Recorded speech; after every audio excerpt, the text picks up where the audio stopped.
Welcome to the Burn with Ryan Van Deaver, presented to you by Hot Zone Sports. On this Tuesday, September 17th, the information you need to know, but with you in mind, for the people, by the people, and with the people. Make sure you like the videos, subscribe, and share it with your friends if you haven't already. Now on today's episode, we talk about Caleb Williams. Is he a bust through 2 weeks? The Kansas City Chiefs, are they the luckiest team ever? And much, much more.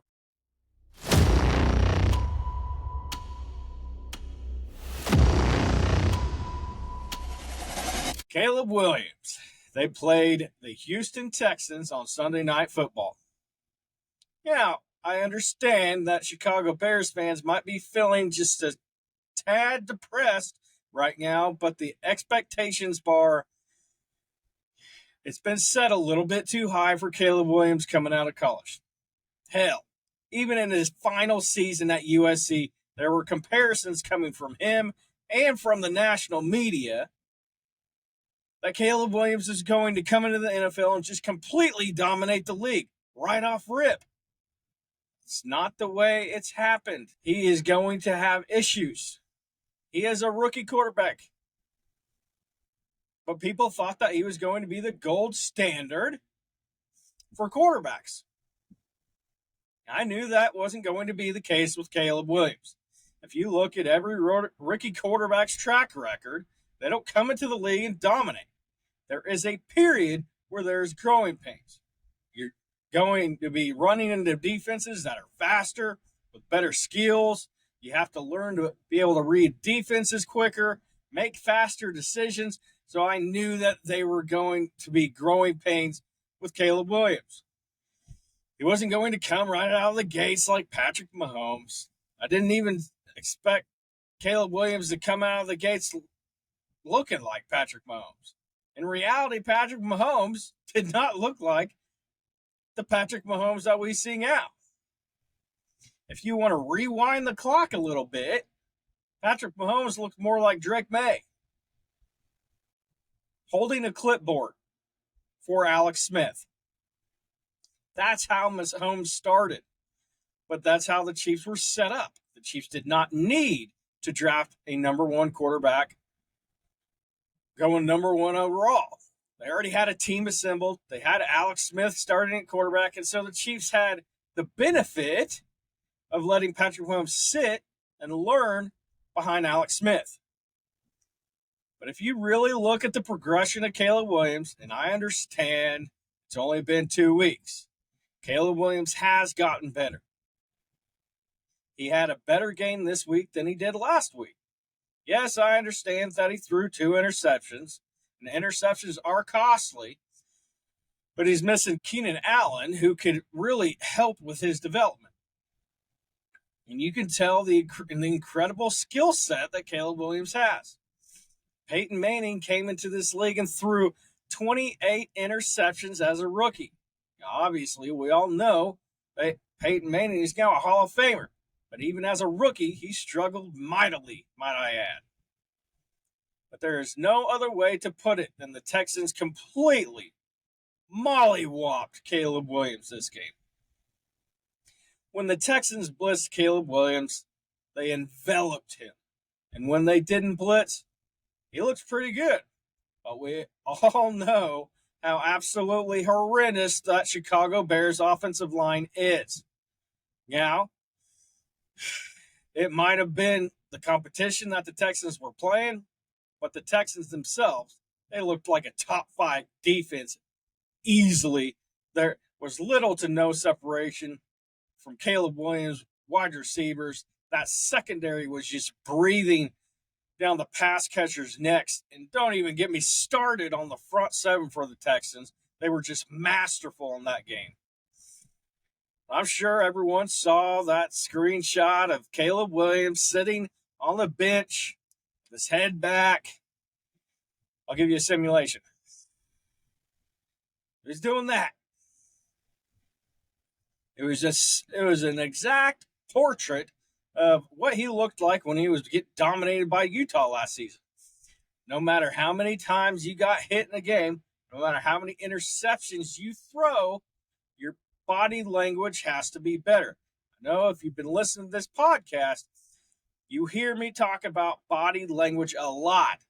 It is important. And for Caleb Williams in this game, it was even more important. You cannot be sending a signal to your team that you are down and out, because that is exactly what he did. Yes, he got beat up all night long, but you cannot give off that type of body language to your team. You just can't show your emotions like that. You got this C on your chest, and you are the leader of that offense. But he didn't throw anybody under the bus. He didn't attack any teammates or get in their faces or anything like that. So that's good. But on the flip side, there are going to be more days like this. He is a rookie. He is going to continue to develop, and he is going to have to do better at dealing with these types of games. Or you just get dominated by a defense, and there's no way around it. I mean, you're going to be facing Aiden Hutchinson twice, who had 5 sacks against Baker Mayfield. You got the Packers twice, who you can tell have a defense. You got the Vikings twice, who absolutely love to blitz. It's going to happen, but this is going to be a part of his development. He's not going to be the gold standard for quarterbacks right out the gate. Could he possibly be? Who knows? I don't have no crystal ball right here. The good news about Caleb Williams is you now know that he can take those lumps.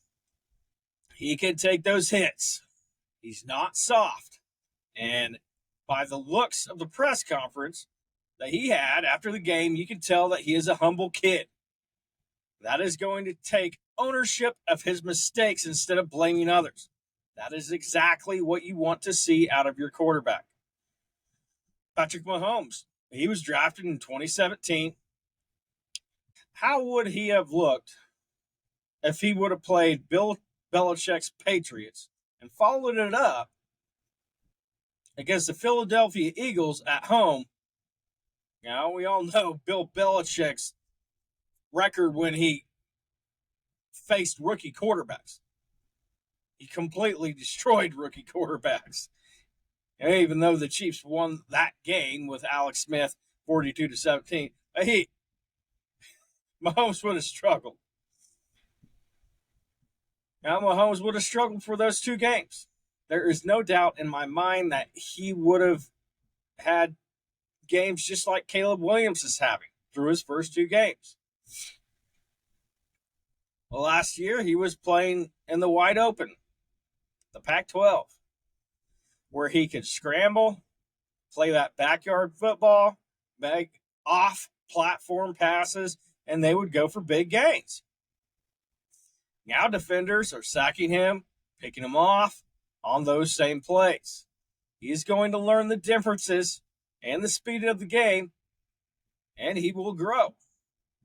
Williams is going to progress, and as he progresses, the interceptions will turn into throwaways, and then eventually they will turn into completions as Williams processes the game faster.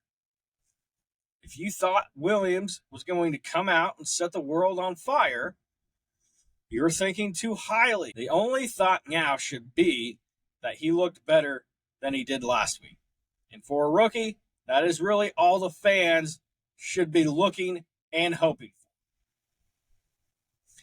The reality is that the Bears offense may have many chances to work things out this season because this Bears defense is going to keep them in games, just like they did against the Texans. The defense looked like it turned a corner last season, and this year it seems like they're going to be building on that. They shut down the Titans in the second half of week 1, and a defensive touchdown gave them the win. They also held Houston to 3 points in the second half, which is arguably even more impressive with C.J. Stroud and company on the other sideline.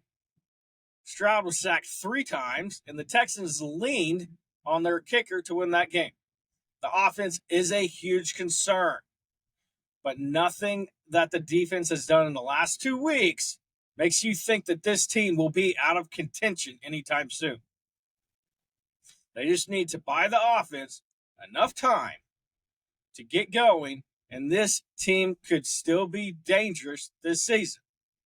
But once again, Caleb Williams is going to need some time. He's not coming right out of the gates as the golden arm slinger, not Brett Favre. He's not Patrick Mahomes. He is Patrick Mahomes. If Patrick Mahomes were to play his first season without a clip.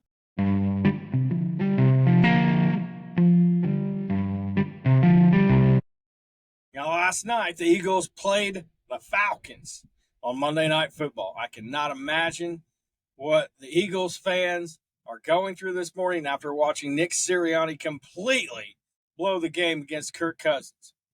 The Eagles should have won that game. There's no doubt about it. The Eagles had that game, won, and Sirianni blew it.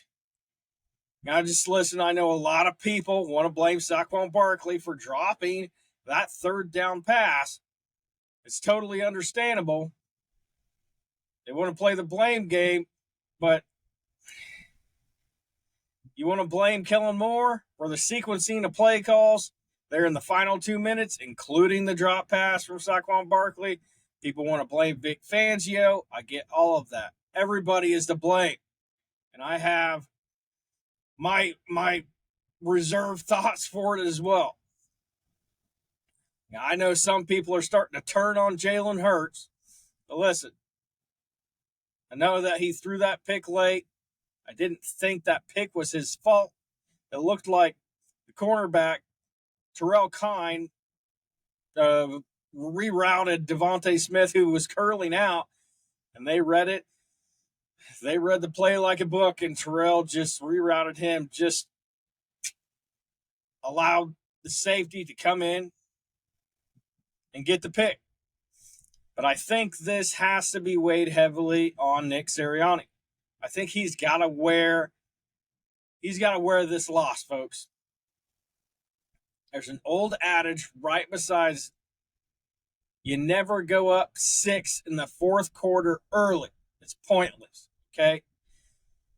You lose when you give up a touchdown, and of course, you're up 6. So now you're going to go into prevent D as he goes foolishly, did with Fangio's defense. I don't know what the hell they were doing, but this goes back to the first quarter. I think about the second drive of the game, the Eagles get into the red zone, okay? They get to, I believe, the 10-yard line, and it's 4th and 4, and you're like, okay, do we kick the field goal and go up 3, or do we go for, let's go for it? And they fail the smart play. The smart play is to kick early and go for it late, take the points early. It just feels like Sirianni was allergic to points. And then you got his ego-driven, we got 4 yards, we got this, take the 3. He didn't take it, and, basically most of the night, he ended up playing catch-up. All right, let's fast forward to that final drive. And Saquon Barkley had an awesome game. The kid is super talented, which is why the Eagles went and got him. He had 22 carries, 95 yards, caught 4 for 21. He did have that drop, obviously. Costly. Did not break any big runs, as long as it was 11-yard reception. They missed A.J. Brown. That I can tell you. And I'm telling you, they did not have any kind of vertical threat. Their biggest play of the game was Jalen Hurts' scramble for 23 yards. No deep balls without A.J. Brown. Obviously, the offense was very limited without him. So they're set up inside the red zone in the final 2 minutes. And I'll go through plays for you, like Falcons, who are basically out of timeouts, okay? They're facing 1st and 10 with at the 27-yard line with 2:56 remaining. They go Barkley, 2-minute warning. Jalen, tush push, gets the first and all right, got this, lock it up. Okay, Falcons take a timeout. Saquon Barkley left over the left side for 4 yards. Falcons take another timeout.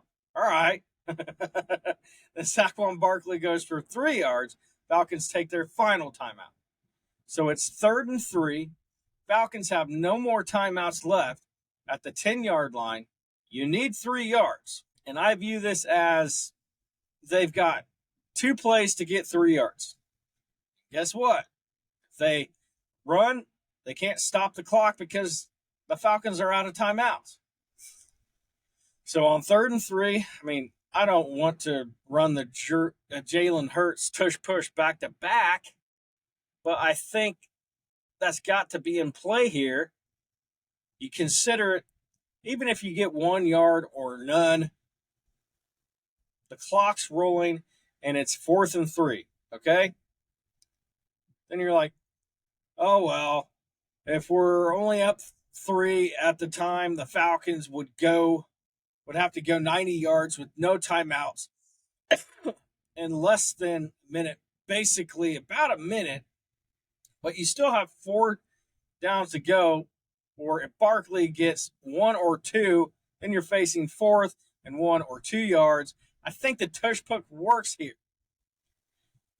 It had been working most of the night. They elected to pass instead. And again, yes, Barkley was open. Yes, he's probably made that catch 1,000 times. And if he catches it, they get the first down and game over. I don't think they kicked the field goal. It did just run out the clock. The ball is not a perfect pass, but it was certainly catchable. Barkley catches that probably 98 times out of 100. It goes off his fingertips, so it's the worst case scenario. The clock stops. You kick the field goal to go up 6, and at this point, 1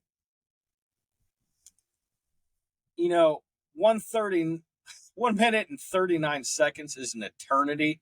But again, you're facing Kirk Cousins, who, oh, by the way, is not moving well in the pocket.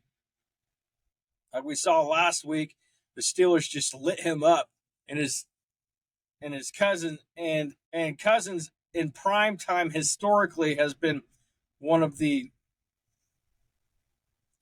biggest bugaboos. It's the only word I can come with. He struggled. So,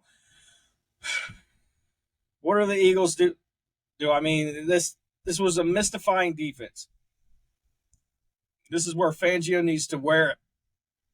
He needs to wear that loss on his arm. Vic Fangio decided we're not going to pressure. We're not going to pressure him. We're just going to rush forward, drop back into the zone. Kirk Cousins, first play over the middle to Kyle Pitts for 11. They hurry up. They go to Darnell Mooney for 21. And then they go to Darnell Mooney for 26. In 40 seconds, they get to the 12-yard line. And then they get the touchdown. That was as crisp as a 2-minute drill as you're going to see.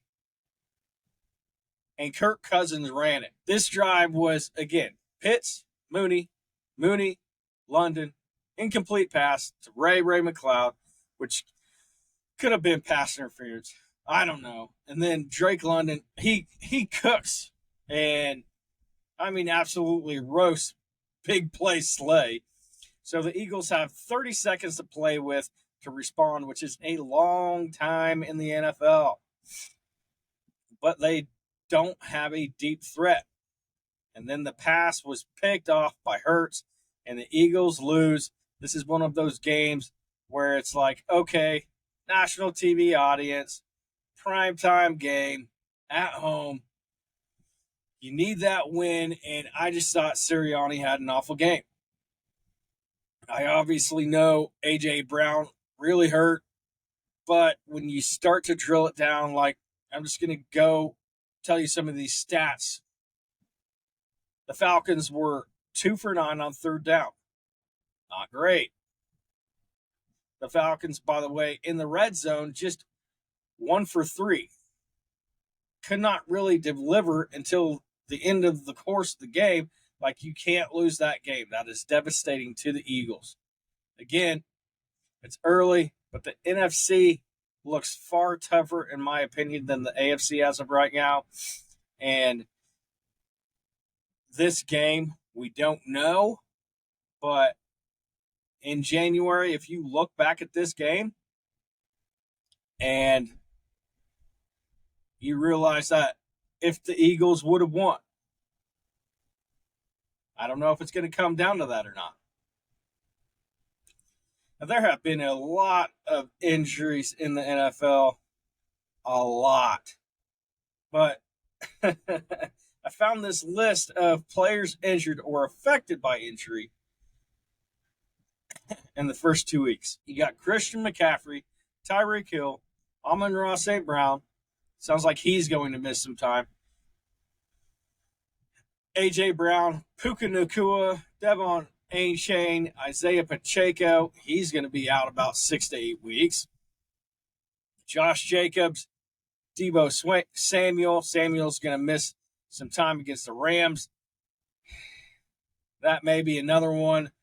Cooper Kupp sounds like he's going to be out a couple of weeks. Rachaad White, Tampa Bay. Jalen Waddle, Joe Mixon, Kenneth Walker. I still don't understand how Seattle got that win without him. You got T. Higgins. He has yet to play a down this season. Pickens for the Steelers has been tigged up. Jaden Reed, dinged up. Evan Ingram, he missed the game. He got hurt in warm-ups. Yeah, warm-ups. Whatever. Keenan Allen, he missed the game this past week. Ferguson missed for the Cowboys. Jordan Love, obviously Rome Odunze has been nicked up. Jordan Addison, you got Hollywood Brown out for the season. Like, you start to look around the league and you wonder why the hell offense is down. It's like, all right, well, red zone ineptitude. But listen, all those stars that are down, sheesh. I saw an absolutely ridiculous stat, and I have been screaming at the top of my lungs about this wide receiver market. It's just ridiculous. Okay? I understand. Everybody needs to get paid. I get that. Wide receivers, you're getting that. You're getting that. You're making that shit rain for sure. But a lot of these wide receivers are overpaid. And because of the salary cap, you can't pay a quarterback and a wide receiver. And then, like, one other person and field a competitive team. It's just very difficult to do right now. This is the passing touchdown stats through 2 weeks. So someone on X went back to 2019. Okay? You had 105 passing touchdowns for the first 2 weeks in 2020.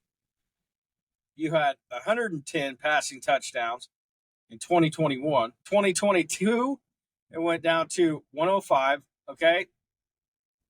And last year, there was a significant drop to 86 passing touchdowns. Now, 2024 passing touchdowns. This was before the Atlanta-Philly. So it was at 66, not quite half of what we had 2 years ago, but maybe 40%. I'm just eyeballing it here. Let me just quickly add from the Falcons and Eagles, just so we get the exact number here. There were 3 touchdowns in the Falcons-Eagles, so that bumps it up to 69. Yep, that's everybody's favorite number. 69 passing touchdowns when 2 years ago there were 105 through 2 weeks. Where is the offense? Where has it gone? Basic answer that you know, who don't listen to this podcast, people are going to say is the too high zone and the too high shell that the defenses are playing.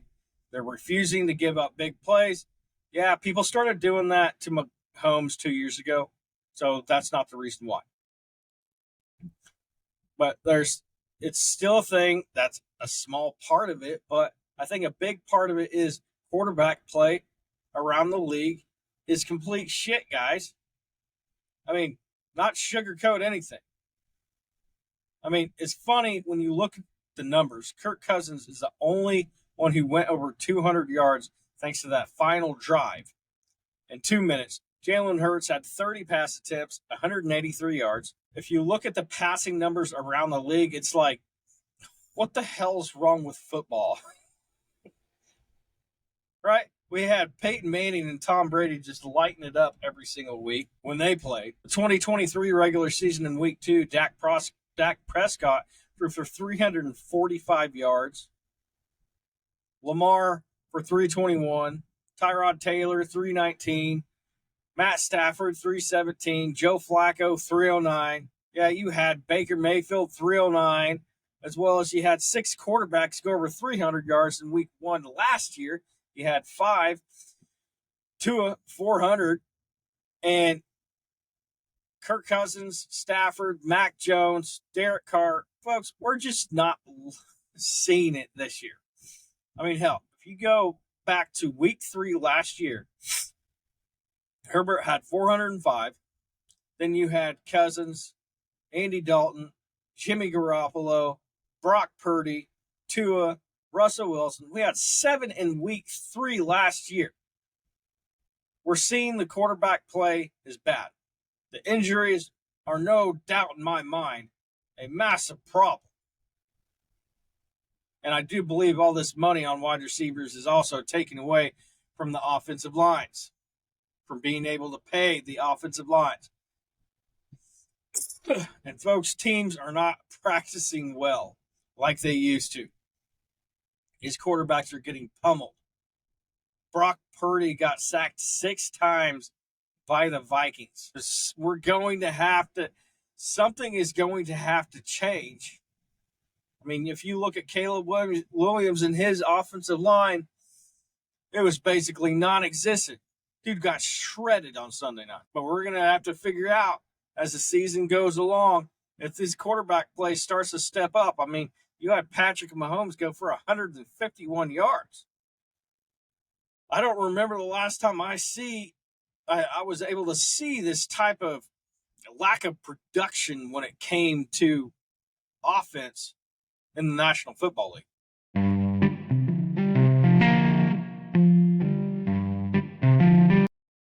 All right, so next up we got the Chiefs and the Bengals. I know. Why haven't you talked about the Colts yet? There's really not much to talk about. You give up 235 rushing yards in the first half to Josh Jacobs and company from the Packers. God, there's not much to talk about. When your quarterback is having issues for the first 3 quarters of the game, and then he finally shows up the last 5 minutes in the fourth quarter, there's not much to talk about. When your running back, Jonathan Taylor, is shredding the Packers defense in the second half, and then in the fourth quarter, I get it. Your team is behind Shane Steichen. I get it. But the problem is you just ran away from it. Even if you can't get him involved in the running game, get him involved in the passing game. There's ways to do it. I'm not an offensive coordinator. I'm just a dude. I get it. But I've been around football my entire life, so I understand. But the bigger issue at hand was the Colts pass catchers. There were at least 5 passes that were blatantly dropped that shouldn't have been, that were perfect passes. A lot of passes that are not being caught by the Colts that I have seen. The problem is these pass catchers are trying to catch it with their body, not with their hands. This is freaking fundamentals. This is rudimentary. So, if you're wondering why I don't have much to say about the Colts, that's why. They gave the Packers the game. Period. End of story.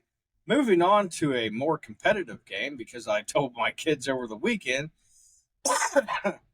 They asked, are you done watching football? I said, no, I'm going to turn on a football game where the game of football is actually played. Competitive game. The Chiefs and the Bengals.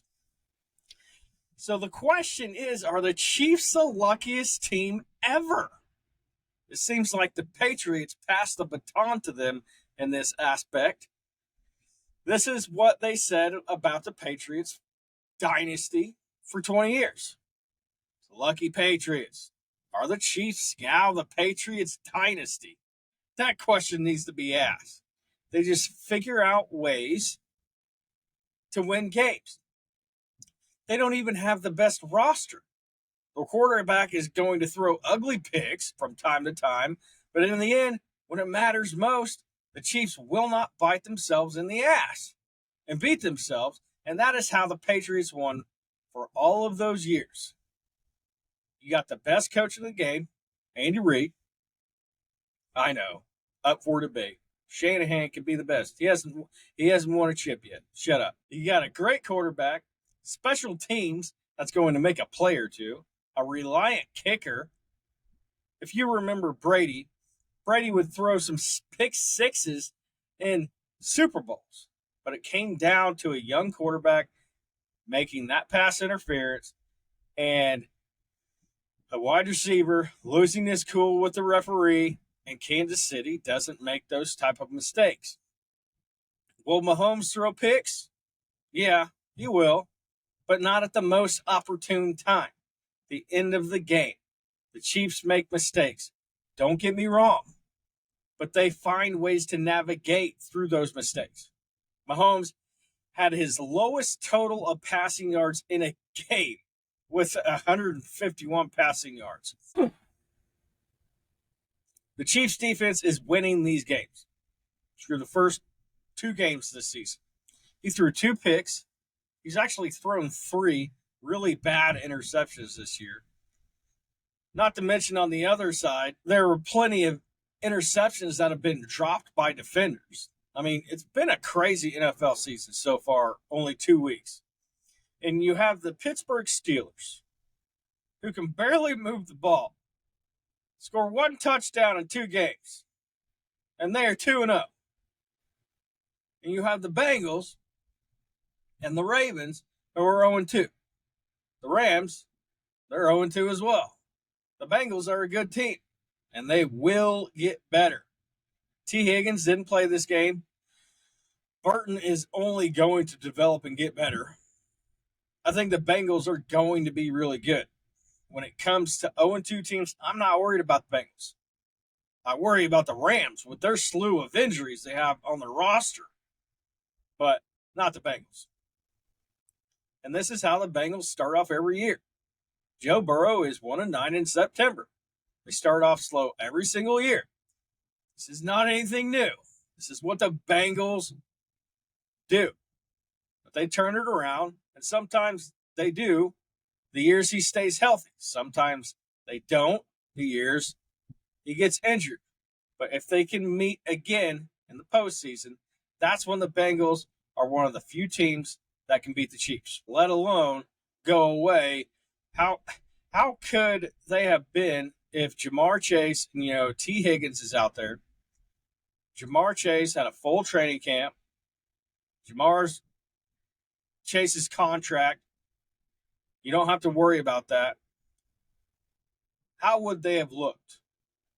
But in many ways, there is a possibility that the Bengals, when they walk away from this game, they could be a little sick because they had the game in their fingertips. And you had Jamar Chase getting that unsportsmanlike penalty, which killed their drive. And then you had that young defensive back with the pass interference. If you take those 2 plays away, then the Bengals probably win this game. At one point in the game, you thought the Bengals were going to win this game. Then it tried to transition to, this game might go into overtime. And then you're like, oh, wow, okay. Kansas City is actually going to pull this out with a field goal. Harrison Butker, you don't need to worry about him either. He's like one of the most clutchest field goal kickers in the sport. But if you look at the type of confidence that the Chiefs have in Butker, the Chiefs didn't even try to advance the ball at the end there. Like, it was run play after run play, and they weren't gaining anything, like maybe 1 or 2 yards at that. They didn't care. They said, all right, we got Butker. We're good from 70. Who cares? Even though it wasn't a 70-yard field goal. You understand what I'm talking about. But, at the end of the day, the Bengals are going to be one of the top teams in the NFL, right? The offense has had their moments. The first week, it was drop passes, and some of that kind of went into this week. It was they didn't really get too many drives and sustain any type of rhythm and get it going. That way, Mahomes' stats aren't going to blow you away. But the Chiefs got the job done, just like they did last week. But when it comes down to it, when the Chiefs play these tough opponents, they will be the team that usually comes out on top. They always seem to find a way to win these games. You can call it receiving receiving a flag at the right time if you want, but situationally, they make the right play at the right time. And more likely than not, they come out on top. They'll just find a way to keep the game close and close out the game. I mean, the Chiefs are back-to-back champions for a reason. Because they have Patrick Mahomes, because they have Andy Reid. You may not like them, just like many hated the Patriots teams for like 20 years, but until somebody unseats them from the top, this is who is going to be ruling the mountain, at least in the AFC. They just figure out ways to stay close and win. That's how all these playoff games end. Don't get very many blowouts in the playoffs. You had Harrison Butker with the long field goal, Travis Kelce with one big catch. Cincinnati makes a mistake. Cincinnati, fill in the blank, could have been Baltimore. It could have been Buffalo in the playoffs. It could have been Miami who beat them. That's just the way these games worked out. And until a team beats Kansas City and dethrones them, this is how it's going to be. You can hear every fan in the NFL crying right now. Then the years, even when Joe Burrow and company beat them in the AFC Championship game, and even in the year where they had it go down to the wire, they've gotten better Kansas City football as a complete football team. We know the defense for the Chiefs is as good as it gets, and not only schematically, the number one ranked defense in football last year, causing turnovers. They're not number one right now, but they just got done playing Cincinnati and Baltimore. The way they move the ball, they're actually on the opposite end of the spectrum, but still playmaking ability, and where they're different compared to those years Cincinnati where they have their number. They can run the ball, and that's a pain. But for the defensive side, Cincinnati can no longer call the Chiefs bluff. Oh, they can't run. If they do run, who cares? We're going to have a 3-man rush and drop 8 and do all these crazy coverages. Well, that's where the Chiefs have changed over the last 2 years. They have a short passing game. I'm sure you've seen all those bubble screens. And then they have the run game.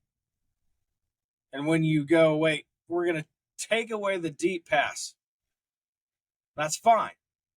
The Chiefs have other ways they can beat you, with Pacheco going up the middle, and then you have the short passing game to go along with it. But yeah, the ultimate team right now is Kansas City.